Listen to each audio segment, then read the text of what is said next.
Nelson Mandela's struggle for freedom defined his life. He was born in the remote hills of South Africa's Eastern Cape. He was given the name Rolihlahla, which means troublemaker.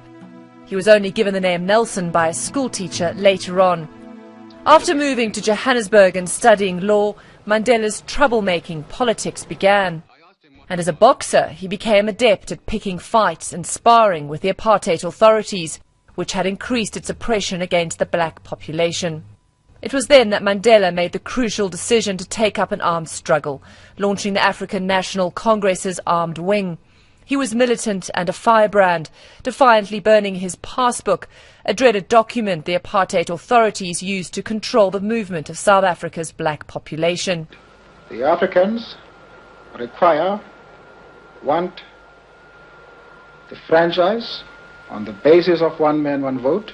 They want political independence. That simple demand and the methods Mandela took to fight for democracy eventually saw him and others tried for treason and sabotage by the apartheid government, acts punishable by death. But they got life imprisonment instead, banished to Robben Island, one of the country's most brutal and isolated prisons. Another political prisoner, Mac Maharaj, remembers the first time he saw Mandela in the prison yard. I could see from the way he walked and from his conduct that here was a man already stamping his authority on prison regime. Mandela was released 27 years later. I have spoken about freedom in my lifetime. Your struggle, your commitment, and your discipline has released me to stand before you today. And his lack of bitterness towards the apartheid authorities helped him to lead one of the most remarkable political transitions of the 20th century. Mandela, the trained lawyer and lifelong rebel, outmaneuvered the apartheid leaders. And he steered South Africa's peaceful transition to democracy. He won a Nobel Peace Prize together with his former enemy, the apartheid leader F.W. de Klerk.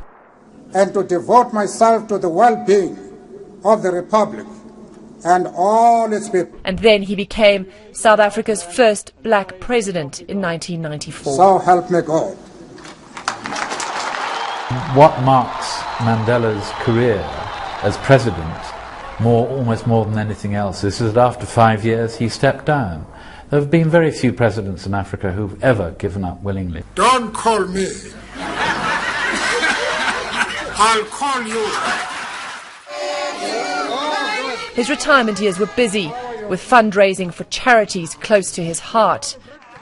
He celebrated his 90th birthday with much fanfare and told CNN in a rare interview that looking back, he wouldn't do anything differently. I don't regret it because the things that attracted me were things that pleased my soul.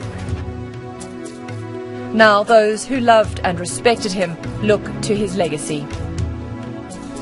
And if we want to learn from him, learn that life is not made up of straight victories. It's made up of mistakes, zigzags, stumbling, picking yourself up, dusting off the dirt, treating the bruise, and walking again forward. And that's what Mandela is. Goodbye. Robin Kerno, CNN, Johannesburg, South Africa.